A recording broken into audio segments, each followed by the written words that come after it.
আজ সোমবার ২রা আষাঢ় ২০২৪ সালের ১৭ই জুন। কর্কট রাশি, কর্কট লগ্ন, ক্যান্সার সাইনের জাতক জাতিকাদের আজকের দিনটি কিন্তু এক প্রকার বেশ কাটতে চলেছে।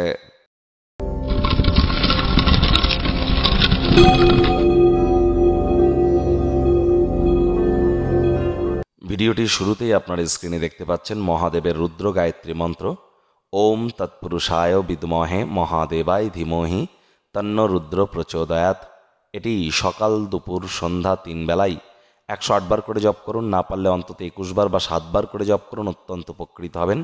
সমাজে নাম, যশ, খ্যাতি, ঐশ্বর্য, প্রভাব, প্রতিপত্তি বৃদ্ধিতে এটি আপনাদেরকে উপকৃত করবে। বন্ধুরা, আমি বারবার বলছি ৩০শে জুন কিন্তু শনি বক্রী হবে, যার ফলস্বরূপ আপনাদের উপরে আগত ১৩৯টি দিন ১৫ই নভেম্বর পর্যন্ত ঠিক কী কী প্রভাব পড়তে পারে সে বিষয়ে বিস্তারিত আলোচনা সহ একটি ভিডিও চ্যানেলে কিন্তু অলরেডি আপলোড করা হয়েছে। সময় সুযোগ বুঝে একবার দেখে বা শুনে নিতে কিন্তু ভুলবেন না। বৃহস্পতির রাশি পরিবর্তন নিয়েও কিন্তু ভিডিও আপলোড করা হয়েছে, সময় সুযোগ বুঝে দেখে শুনে নেবেন, কারণ বৃহস্পতি কিন্তু রাশি পরিবর্তন করেছে ১ বছরের জন্য। তাহলে ২০২৫ সালের ১৪ই মে পর্যন্ত বৃহস্পতির কৃপায় আপনাদের কেমন কাটবে অলরেডি কিন্তু ভিডিও আপলোড করা হয়েছে। ভাগ্য মিটার আজ আপনাদের বলছে 7 আউট অফ 10 ভাগ্য আপনাদের অনুকূলেই থাকবে। তবে পারিবারিক জীবন সম্পর্কে আপনাদেরকে একটু সাবধানতা অবলম্বন করেই চলতে হবে।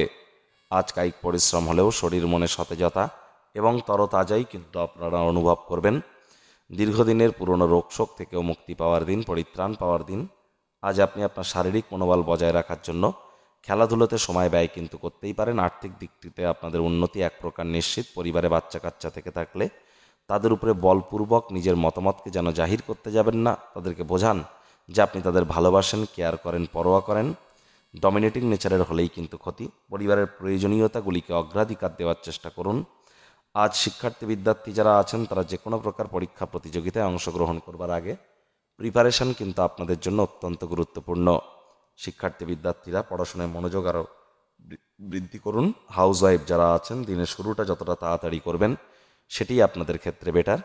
প্রেমিক প্রেমিকা, স্বামী স্ত্রী উভয়ের ক্ষেত্রেই বলবো রূঢ় বাক্যের প্রয়োগ, অশ্লীল ব্যবহার যেন করবেন না। তৃতীয় কোনো ব্যক্তিকে সম্পর্কের মধ্যে যেন প্রবেশ করতে দেবেন না। সম্পর্কের দুর্বলতা কিন্তু আরও বেড়ে যেতে পারে। শত্রুপক্ষ, বিরোধী পক্ষ আজ কিন্তু খুব একটি শক্তিশালী থাকছে না, সুতরাং এ বিষয়ে অতিরিক্ত টেনশন গ্রহণ করবার কোনো প্রয়োজনই কিন্তু নেই। আজ পরিবার পরিজন, নিকটে স্থানীয় ব্যক্তিবর্গ, বন্ধু স্বজন কারোর উপরেই জোর করে নিজের মতামতকে জাহির করতে যাবেন না। কোনো প্রকার রুক্ষ বিবৃতি দেওয়া থেকে নিজেদেরকে বিরত রাখুন। ওজন বুঝে ভোজন গ্রহণ করুন। শব্দ চয়নের দিকে নজর দিন। কাকে কি বলছেন, কোথায় বলছেন, কেন বলছেন ভাবনা চিন্তা করে বলবেন।